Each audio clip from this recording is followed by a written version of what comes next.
Nagsimula sa simple na pasulyap-sulyap, nagpapapansin sa'yo.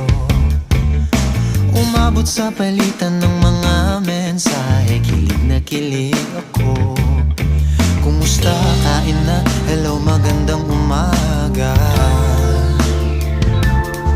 Ingat ka, pahinga, huwag kang masyadong magpupuyat pa. Naramdaman ng puso na dahan